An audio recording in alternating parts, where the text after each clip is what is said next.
we're in the middle of March, and as it starts warming up, it's important to get minerals out there.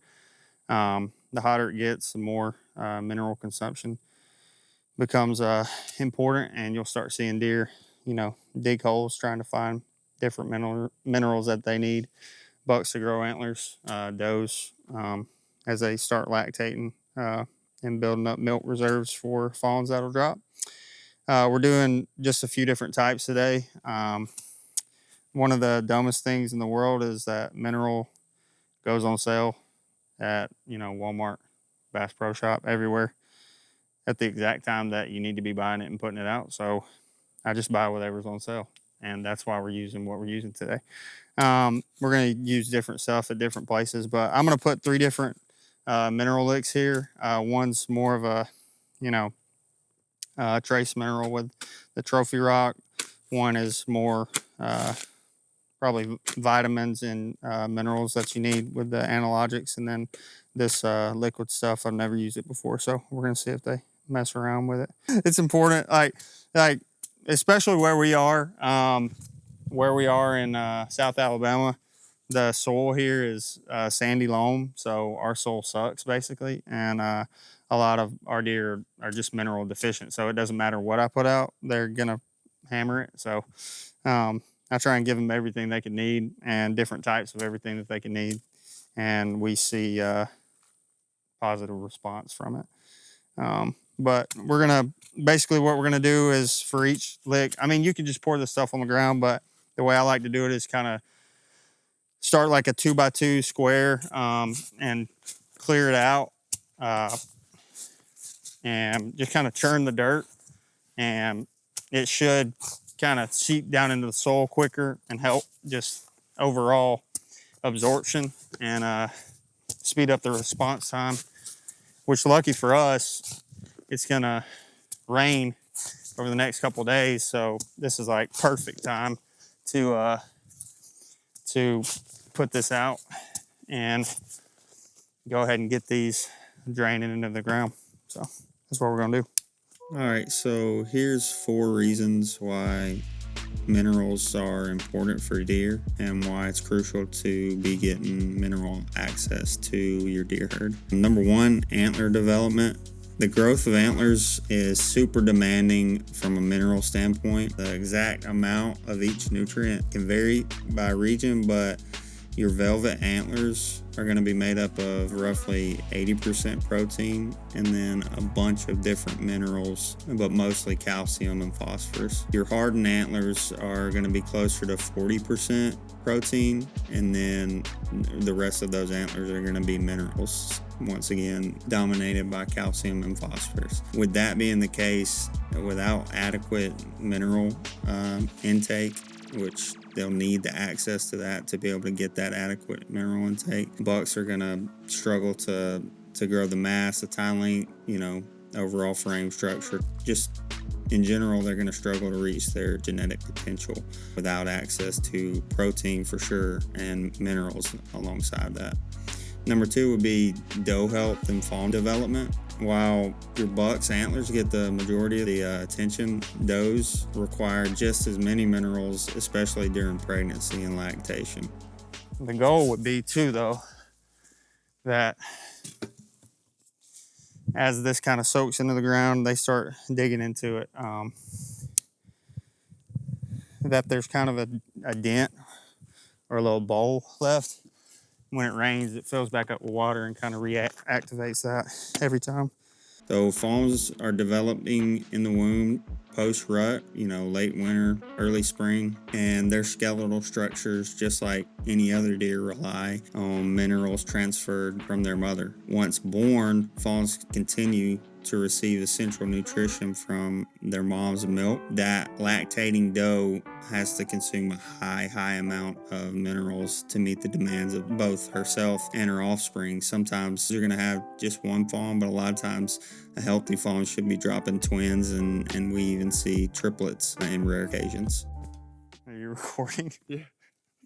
I'm never bringing you back. Why? All right, so Stuff you never had to explain before? we got a captor here,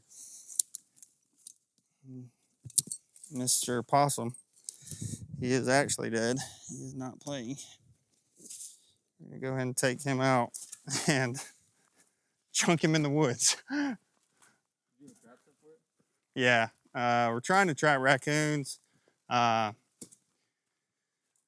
Just because they mess with the feed, they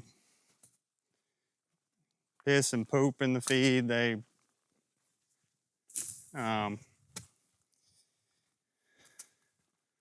just, I mean, raccoons are the worst. I hate looking at pictures of them. It's also about to be turkey season, so turkeys will lay eggs and they'll just destroy a nest. I don't turkey hunt, but that's for everybody else out there that cares about it. I'm doing the work for you, so if you ain't trapping right now, don't come at me in the comments. All right, so this is the metal gate. This is the far north end of our property. We're basically feeding in here for Captain Ed, one of my buddies from Florida. He's a charter captain. He's killed 3 great bucks up here the last 2 years.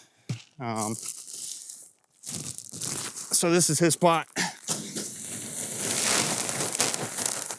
Not really. I mean, I joke about that. We're kind of different in the fact that we don't really have spots. We don't really hoard information.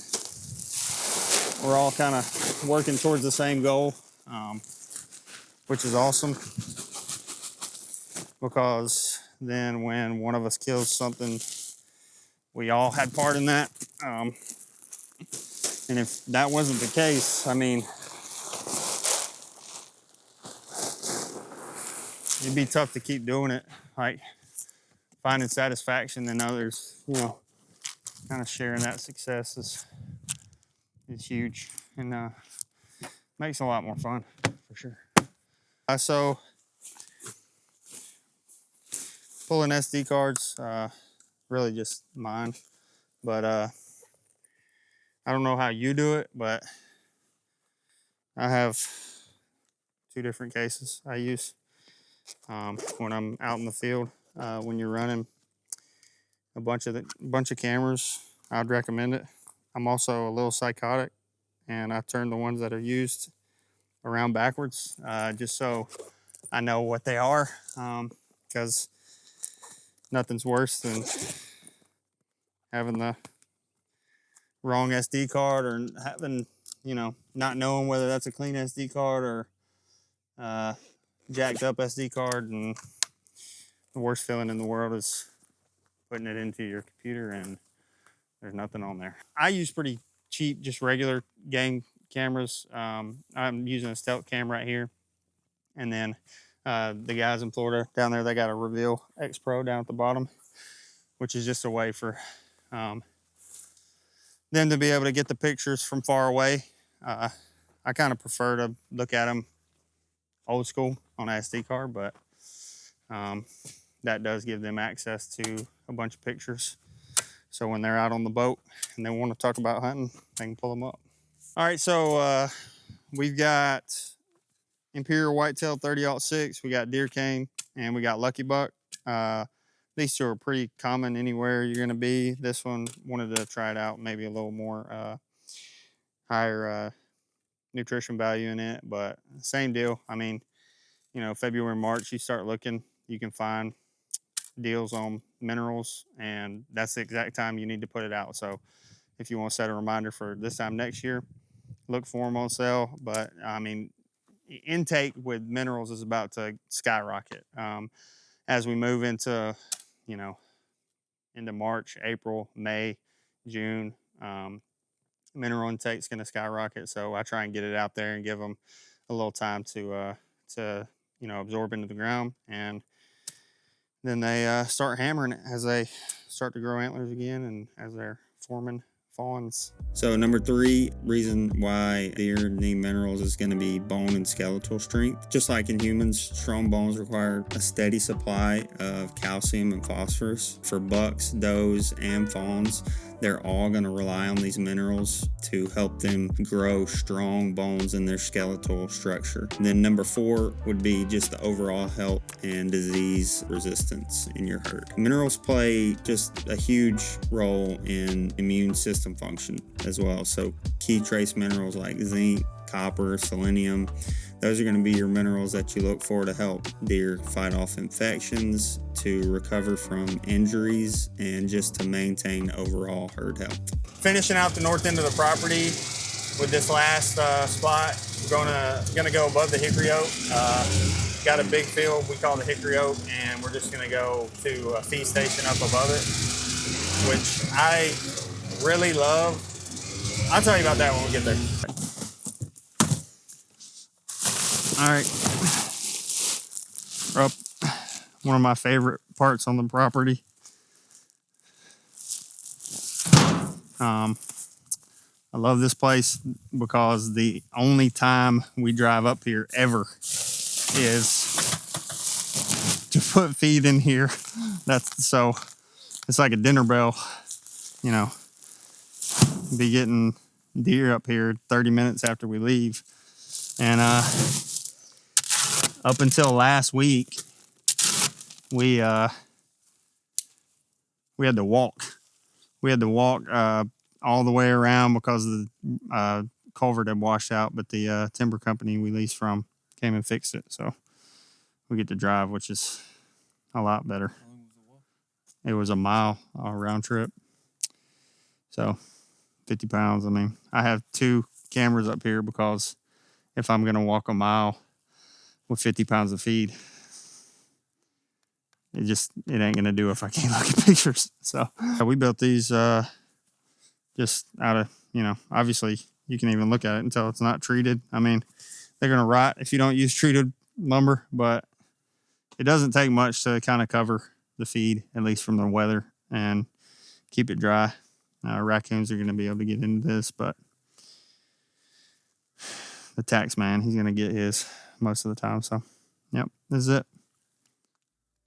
Also want to talk about the need for minerals and why it skyrockets in the spring and summer as the temperatures warm up. Minerals aren't going to be needed at the same rate throughout the entire year. I like to tell people that as the temperatures warm up, so does the need for minerals. And here are 4 reasons why that's the case. Number 1, obviously the big attention grab is antler growth kicks into high gear. So once a buck's antlers fall off, he's growing new antlers as soon as that happens. He's in the process of that transfer of protein and minerals, and what he is consuming in a feeder or from the ground from a nutrition standpoint is going to be part of the equation that helps determine what ends up on his head. The process really kicks off March or April for most people and then runs through August or September. The need for high calcium and phosphorus is huge when it comes to fueling antler growth. Without some sort of mineral supplement,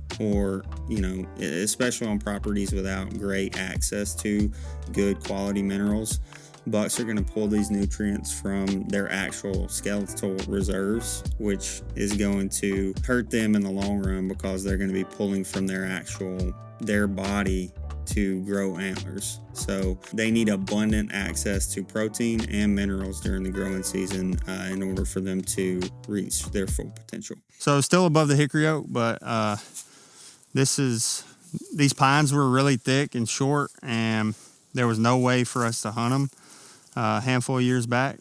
Really tough. So I instead of paying $5,000 for a blind, because I'm not going to do that, I took some old pallets and a couple T-posts and built what I refer to as a pallet blind. I mean, it's what you see is what you get. 3 walls, a couple T-posts. You see out a lane right there. You're looking straight towards that trough this direction. Leave a metal chair up there, and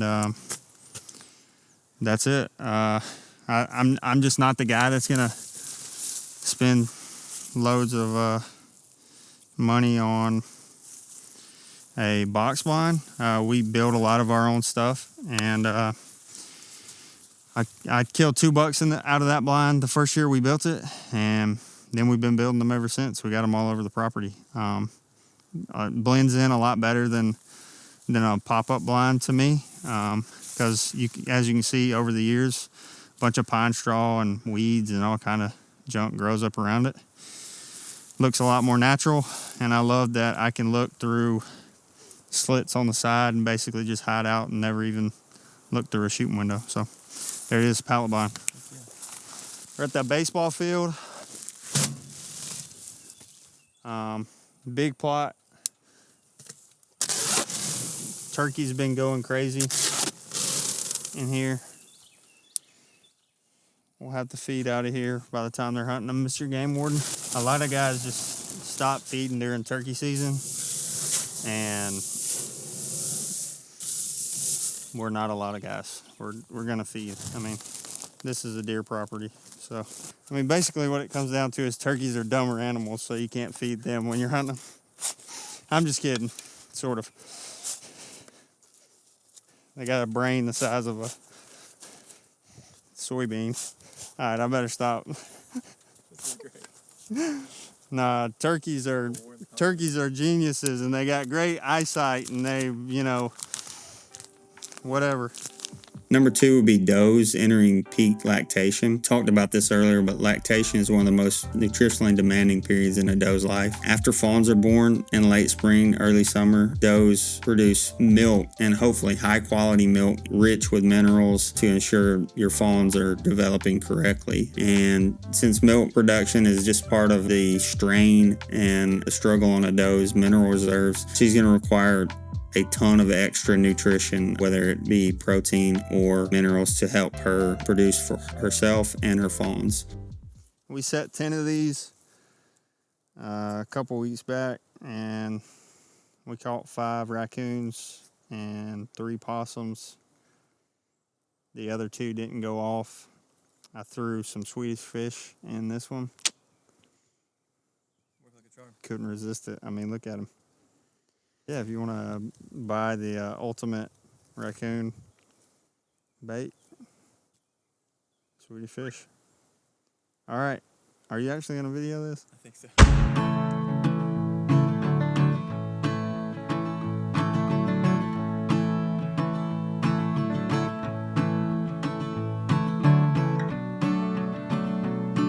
All right, so one of our last stops of the day. We're in this draw. A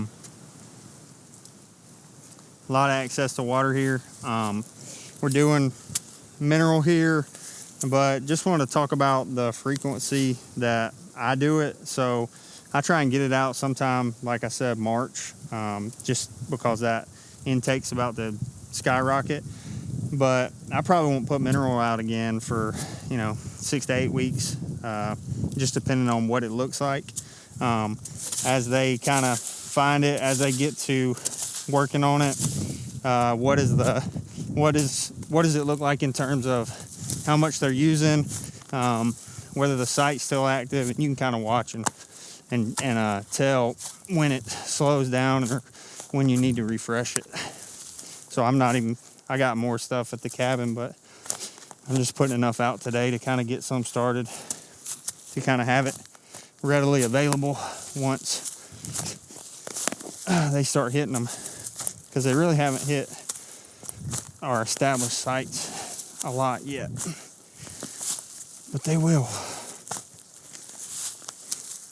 What, the deer haven't yet? Nah. I mean, there's established sites in most of the places we've been to today that are going to start getting hit. You roll up on a spot and see a hole in the ground that hadn't really been there, and that's just a mineral site. Put some of this out right here. 3 would be rapid fawn growth, requires heavy nutrition. Your fawns are the future of the property. It's massively important for you to get the adequate mineral intake to the doe and then to the fawn, through that doe, because those first 2 to 3 weeks of your fawn's life is going to help them develop into, those first 2 to 3 weeks could dictate what those fawns look like, 5-6 years down the road, and it's going to play into whether they reach their optimal genetic expression or if they end up looking weaker and having smaller racks. And then number 4 will be summer stress and the heat influence. It's warming up, temperatures are increasing, your deer are losing more electrolytes. You and me sweat more during the summer, so do your deer. Salt is going to be a major component of a lot of your mineral attractants. It helps regulate their hydration. It also kind of encourages deer to consume other minerals in the process, especially if you're getting more balanced minerals on your own. This is why even after a feed runs out of a feeder, if you've got mineral sites in place that are getting the correct minerals to your deer, they're going to frequently seek out and hit those mineral sites during the hot months. So this is a spot I used to have the trough, one of the troughs we actually went to, but it's so tight. I really didn't get a lot of buck activity because I think it's because the pines are planted so thick, and when they're growing their antlers, that velvet's so soft that they didn't want to be in here. I moved it down to the draw, got much better buck activity. But this is basically end result of what I am doing with that mineral. So I haven't touched this mineral site in probably 3 years, but it's still got the hole where it holds the water. It's still an active site. When it warms up a little bit, gets up into the 80s, closer to 90, they're going to hammer this salt lick. And this is basically why I do it like that, because it just regenerates itself so well, because the rain it captures the rain and holds it and kind of reactivates that site every time. So that's why I do it like that, churning the dirt, making a little bowl basically for it, even though it doesn't look like that right now. When it rains on it, it kind of sits that way. Then they dig it out, and that's the end result. So there you go. How do you make your property a go-to destination when it comes to minerals for your deer? And number 1, I'd say use high quality minerals. Not all deer minerals are created equal. A lot are just salt in a bag, and I use those. That is part of the equation, is the attractional element. I've put some of those out today. You can find some sort of balanced blend that has, especially your extra things like zinc, copper, manganese, selenium. Find those high quality minerals. Place the minerals in high traffic areas. The best locations for minerals are in high traffic deer areas, on established trails. I prefer shade, but I also see the benefit of doing it in a food plot so that you get deer comfortable walking into that food plot, that green field, in the off season, so that when the actual hunting season rolls around, they've been walking into that field and they're comfortable walking out there in the daytime. I'd say start as early as you can and stay consistent with it. If you can start before it gets hot or as it's warming up in early to mid-March and kind of stay consistent with it, stay on it whether it be 45 days, like 6 weeks. You can do it, every couple months, especially through spring and summer. You're going to really be able to get the adequate nutrition from a mineral standpoint to your deer. And I think it's a big investment into not only the current herd that you have, but especially down the road. I'd say refresh the sites regularly. Rain and soil absorption can diminish your mineral sites. They can kind of get them to where they've washed down and it's diluted them to where deer don't have the access to the minerals they had when you first put it out. So I would say just kind of stay on it. Like I said, I think every 6 weeks to 2 months is kind of a good time frame to get back out there and hit those sites again, just so that they're still getting that adequate mineral to the deer. And then pair minerals with nutrition. This is a huge thing for us. Obviously, I work for a deer feed company, so I'm a little bit biased, but minerals work best when they're a part of a nutritious diet. When you're getting high protein feed to your deer and they have the protein that they need and the mineral intake that they need to reach their genetic potential. What I'm trying to accomplish when I'm putting minerals out, when I'm putting feed out, is just to reach new heights, to reach new levels within my deer herd. And I never feel like I've wasted time putting minerals out, putting deer feed out. You see the benefit. You see the benefit down the road when it comes to antler growth, when it comes to, you and your buddies harvesting bucks that you never harvested before. So pair those minerals with nutrition so that they have a more balanced diet.